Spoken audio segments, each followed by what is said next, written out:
Hi everyone! Hello! I'm going to try to project. My voice is really, really quiet naturally, so if you can't hear me, I swear I'm sorry. Where to start?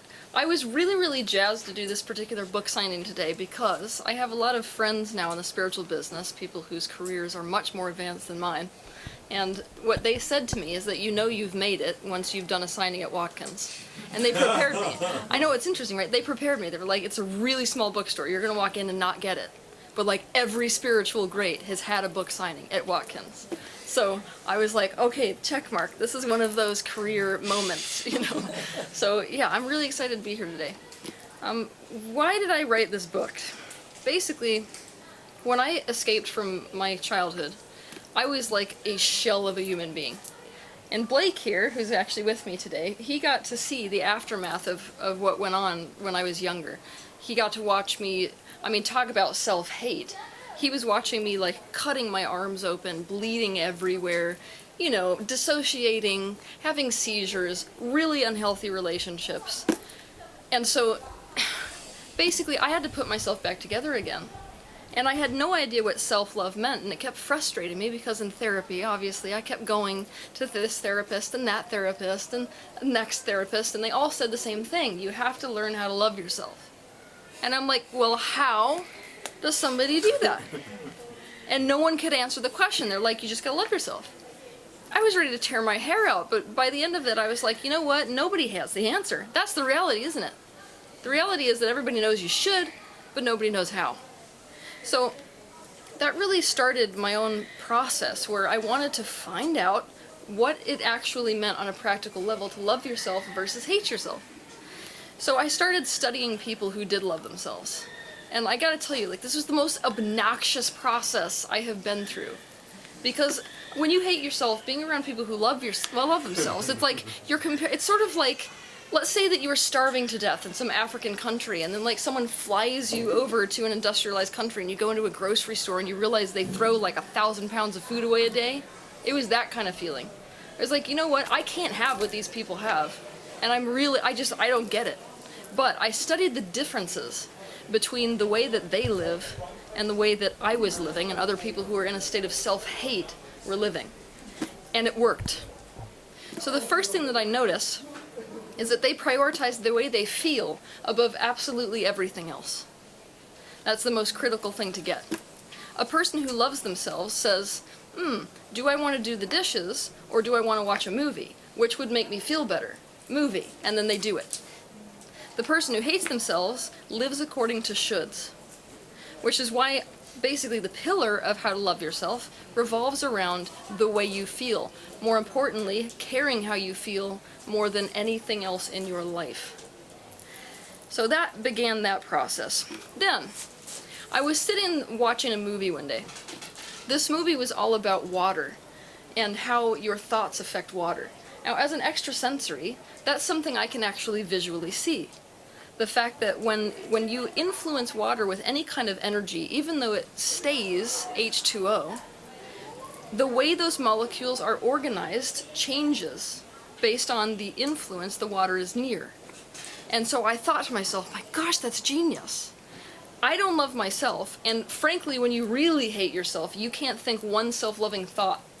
So like to think, if you hate yourself and to think, I love myself, all that does is make you more aware of how much you don't.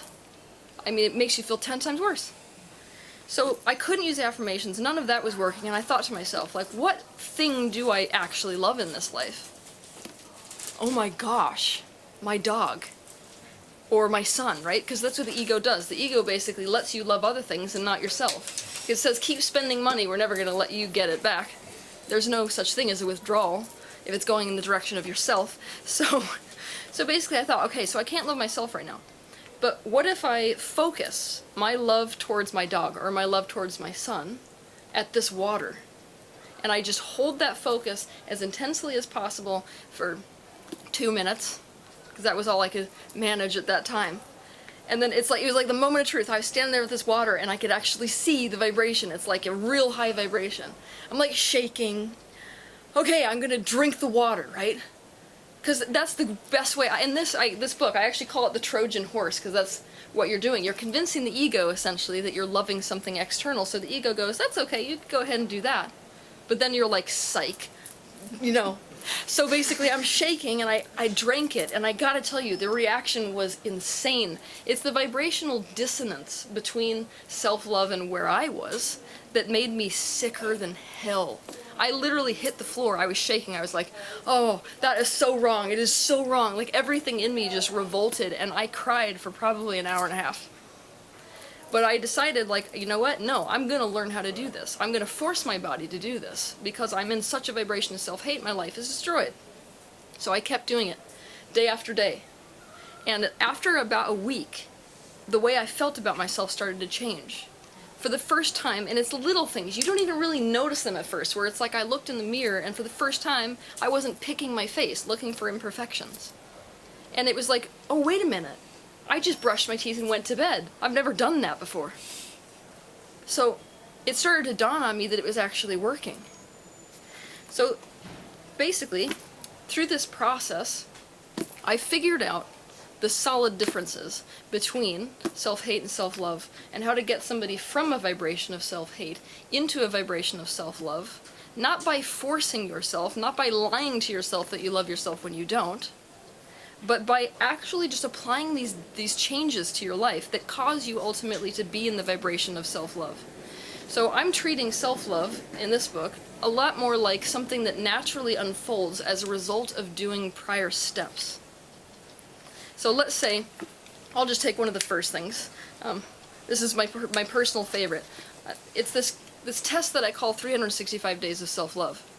I still give this tool to people today when I'm teaching because it's such a good one, where you basically live your life for an entire year according to one question, and that's, what would someone who loves themselves do? Every minute of your life is lived according to that question. What's the question? What would someone who loves themselves do? Now, it seems like a really, like, trite self-help technique, right? It's like, oh, cute, like, that's another cliche saying, but I gotta tell you, it's the hardest thing I've ever done. Like, personally, and I watch the same thing with other people. It's so hard to do. Because, like, let's say, you use this for everything, like little decisions, big decisions. So, let's say, and so, what happens is, you'll do that for little questions, but then there will be that moment where you have to, like, say, okay, do I keep my job or do I quit my job? What would someone who loves themselves do? So really, why this process is so incredibly hard is because it's all about having the balls, basically. Because you're more dedicated to loving yourself than you're dedicated to anything else in your life. And I gotta tell you, it transforms your life to a degree that I can't even express. Which is why, instead of selling you on it, it's sort of one of these things where I wrote this like a toolkit. I want you to actually apply these things to your life and just see for yourself what it does. Because the reality is, like, you can apply these steps, and if they don't work, just drop it. Like, nobody's gonna force you to do it. If it doesn't work, get rid of it. But it literally changed my life, and I wanted to give it to the public because I have seen it change so many other people's lives. So this book, essentially, is a toolkit for how to love yourself. The actual practical how-to. And that is why I wrote this book. So, does anybody have any questions? What does love mean to me? That's such a loaded question. Well, basically, to love another person is to include them as the self. That's why love dissolves the ego. It essentially puts us in a state of complete oneness. So when we're in a state of self-hate, we are in a vibrational dissonance with ourselves. So what will happen within a person is that the person becomes fractured. So, I mean, you could argue with some sort of a philosophy student about what aspect of the person is hating and what aspect is hated. But what's important to understand is that our health and well-being is completely dependent upon our state of wholeness. That's really why we're doing any of this spiritual practice. That's what all health is about, is becoming whole. And so in a state of self-hate, you're against the self. It's like an internal polarity. So the way that I see it, to love the self is to come into a state of harmony with the self. It's to treat the self as if you are one with the self. Anyone else? Moment with you guys in here, right? So I wrote this book and I was like, I've mastered self-love, yay! Like, so good at it, I can teach anyone. Now what I noticed is the second that I wrote this book, I fell into another self-hating crisis. And being in the public eye is about the biggest challenge I have ever had to self-love. Because it's like the minute you become famous, you cease to be a person. People do not care how you feel anymore. They will literally just throw anything they have at you. You become a projector screen for everyone's dysfunction. And so, really, you'd have to, I don't understand the kind of psyche you would have to have that kind of hatred thrown at you and to not be affected ever. And I mean, a lot of us in the spiritual field, we'll lie our asses off to you. You know, you'll say, oh, how is it? And we'll be like, well, you know, it's okay because it's all their projection. Screw that. We are crying at nighttime. Like, that's what we're doing. And I've realized this. I'm the authenticity person, right? So I'm going to admit it to you. But, like, I've got all these other friends in the spiritual business. Same thing. They admit to it. Yeah, the first time they ran into their first hate campaign, they couldn't go into the public eye for like a month and a half. So this is exactly what's happened with me. I write this book, I launch myself into the public eye, and then it's like, okay, everything I have not dealt with in terms of my own insecurities, it's now on the world stage. I get to deal with it every day. So I have had to re-practice everything in this book. And it's been really, really difficult. For example, so it's almost like it just got bigger. The mirror just got bigger the more famous I got. So, like, let's say in Prague, I was there and I was on stage, and there was a guy there who was another fellow teacher. And he, in his speech, started getting really, really aggressive. I was sitting behind him in a row with all the other teachers. And he started just shouting. He's like, wake up! What do you think you're doing? He started screaming. I started feeling myself getting triggered, right?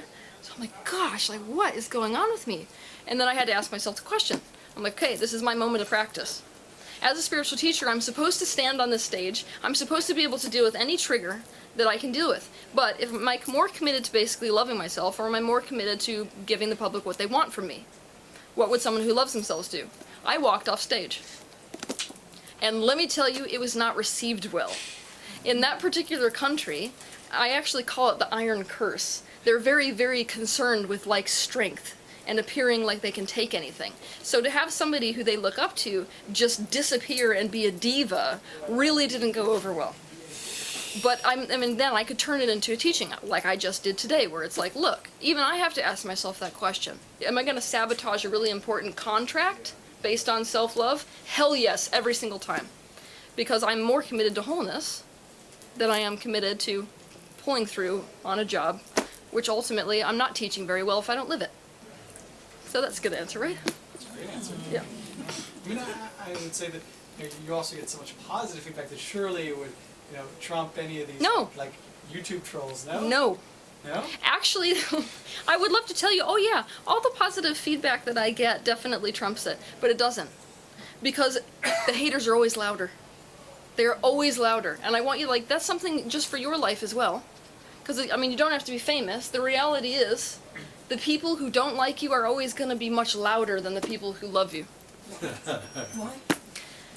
Why? Because the ego really, really likes to resist. Love, I mean, if you look at the aspects of yourself that are your divine self, it doesn't compete for airtime. So, like, the intuition is much more subtle than fear. So the subtleties, which are very powerful in their own fluidity, they're quite often drowned out by the loudness of the ego. And obviously, when you're offending somebody, they're going to react just like the ego reacts. A very extreme reaction, right? So remember that, because it's definitely a truth. So yeah, I mean, there's a lot of people who are supporters and it does help, but it also doesn't hurt so bad. I think the aspects of us that are unhealed, whether it's aspects that are relating to self-hate or whatever else, they're always calling to us in order to integrate. So the way that we can look at it is that when they get triggered, that's our being saying, look here, pay attention. This is an aspect of you that needs your conscious attention and your presence. So that's really helped. You know, instead of sort of panicking about the fact that I go into a spiral every time somebody throws that kind of hatred at me, I can go, this is an opportunity for healing. This is my being telling me on an emotional level, there's pain here, and pain is always calling for your attention. In fact, I really love this. I was doing a seminar and somebody wrote on the board for me, pain, like P-A-I-N, and then they wrote words this way that said, pay attention, integrate now. And I was like, exactly. So it's almost like the people that can't stand you, they are mirroring aspects of you that can't stand yourself every single time.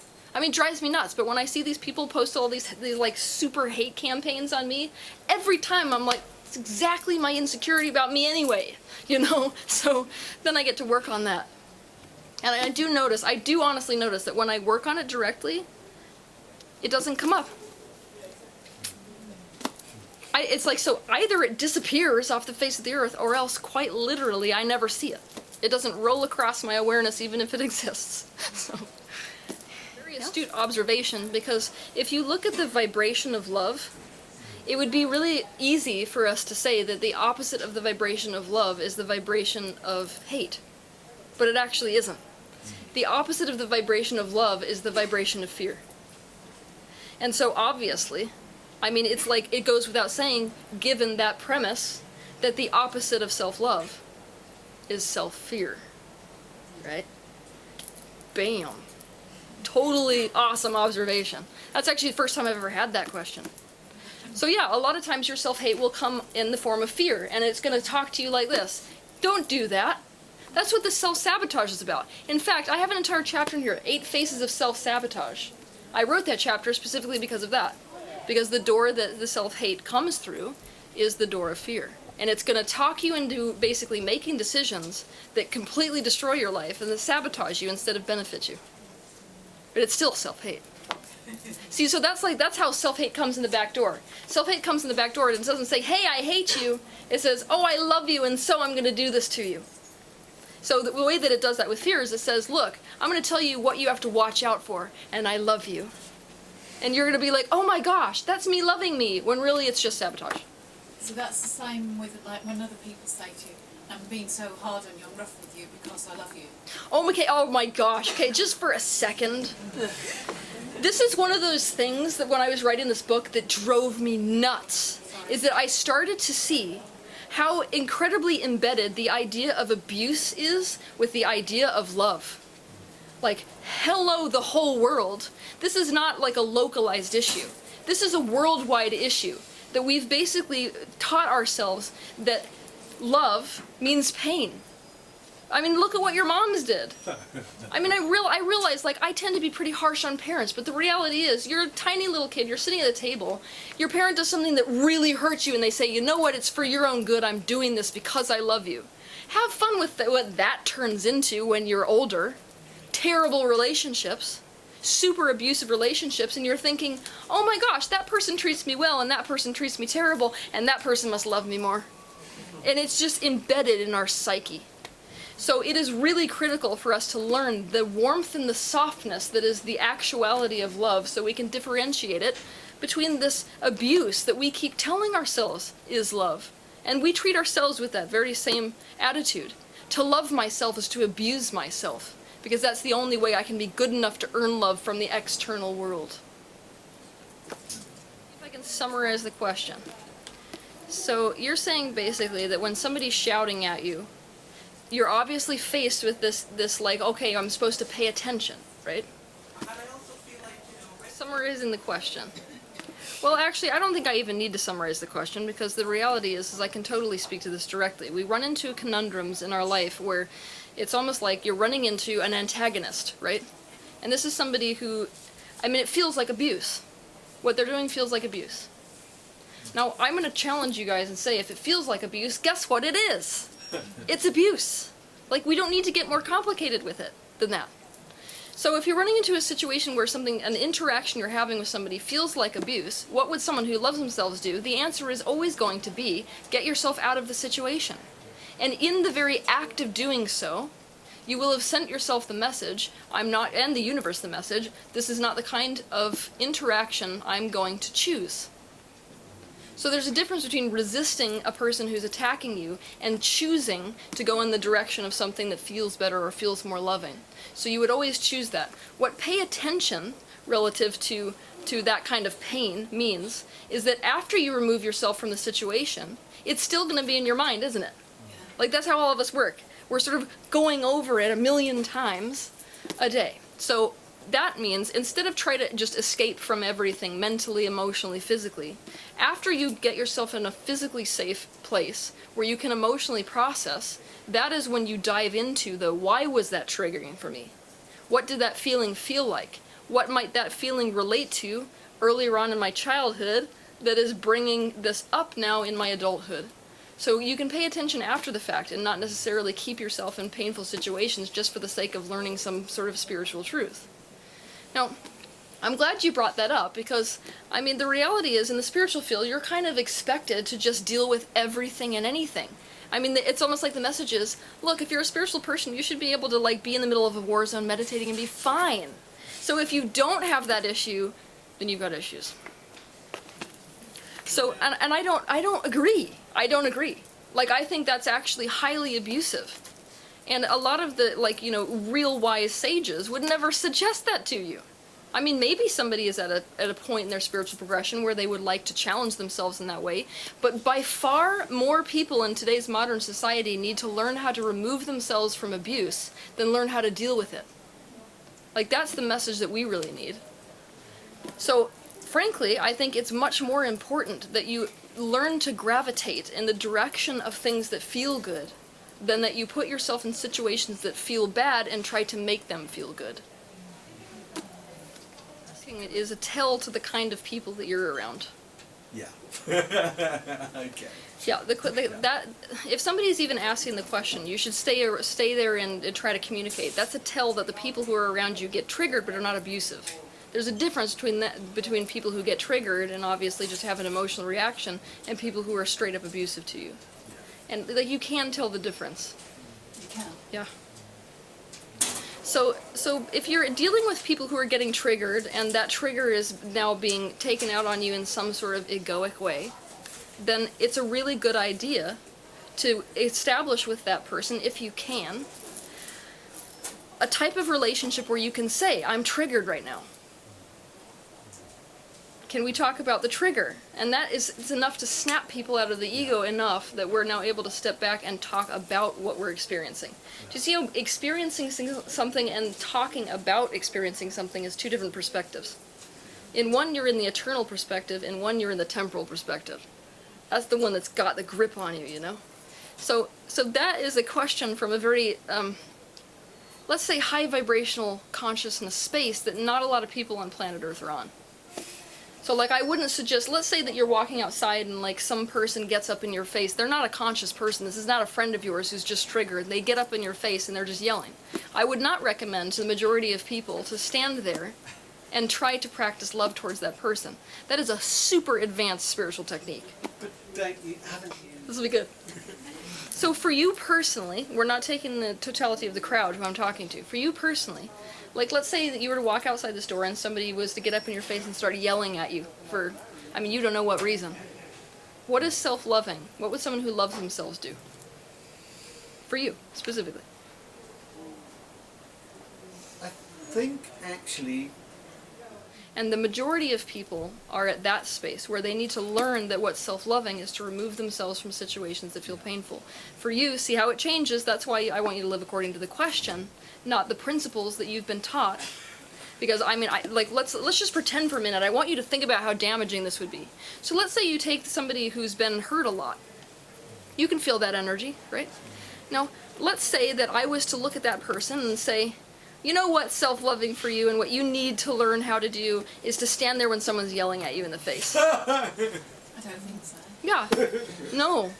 So it's gonna change. What's self-loving is going to change over time. And we have to allow ourselves to change in that way. Because we are fluid creatures. It's a fake video. Okay, so let me see if I understand this. If you're in pain, doing what feels good to you, right? At what point does doing what feels good to you become a form of escapism and no longer feels good? Do you want me to tell you the honest truth? If you keep asking yourself the question, like, what would someone who loves themselves do and what feels good, it will cease to feel good to do it.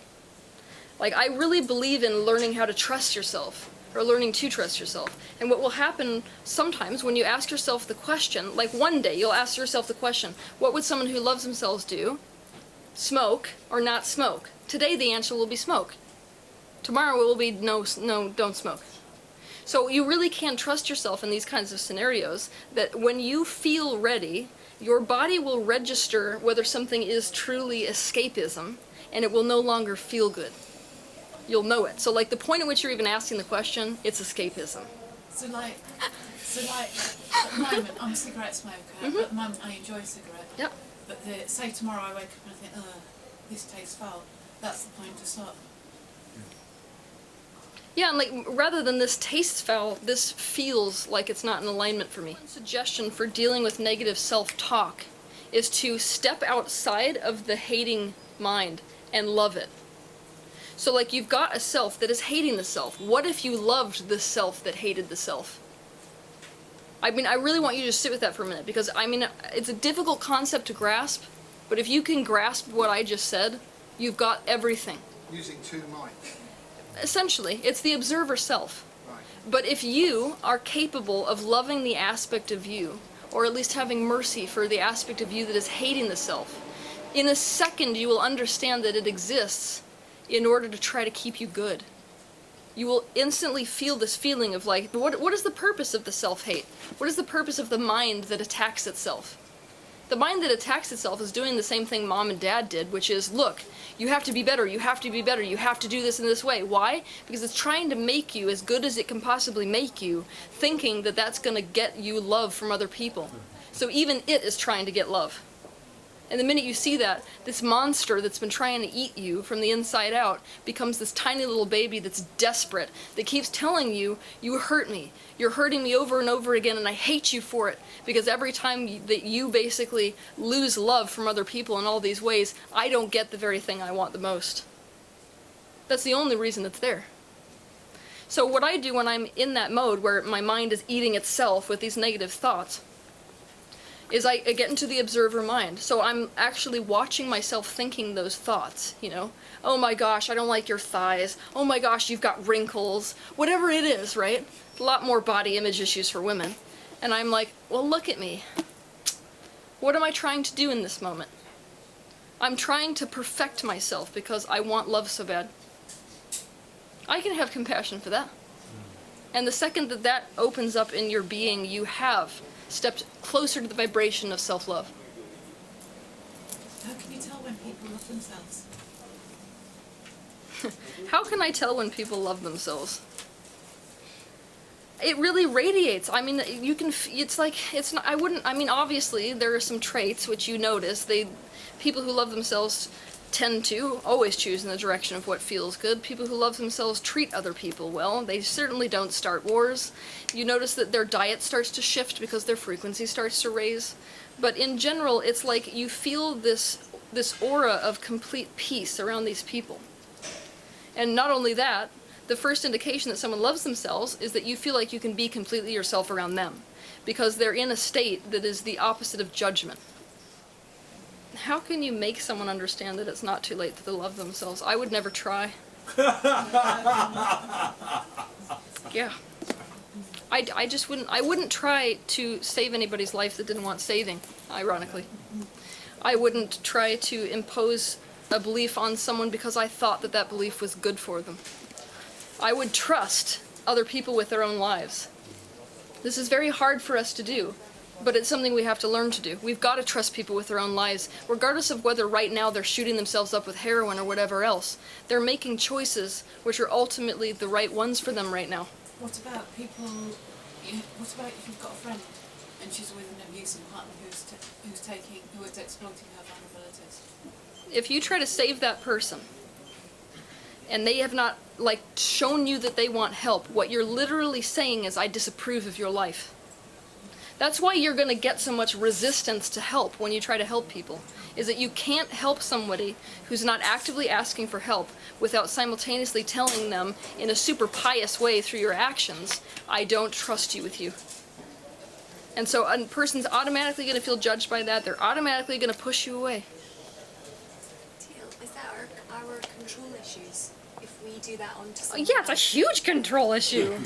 I mean, like, help can come from a standpoint of a very high frequency of, I just love you, and this really, I just loved this, and so let me show you what this looks like. And let me tell you, it will be received entirely different. Yeah. Like, a person will literally, you will not attract, first of all, people who will resist your help. You'll attract people who want it in droves. That's how to know whether you're in alignment with help or out of alignment with help. That's the time for me to get my ass out there. For you specifically, hell yes. I mean, I might say something different for another person. It depends on the individual. It depends. It always depends on the individual. That's why this job is so damn hard. Because it's like you're trying to teach one truth to people who are all in a different vibrational space. I mean, it's ironic you two sat together because your vibrations are almost as different as they could be. Because right now you're meant to basically share this space with each other. But the advice for him is exactly the opposite. Is probably what I would give you for advice. What would you advise this one to do and why? This chap to do and why? Well, it depends on which situation.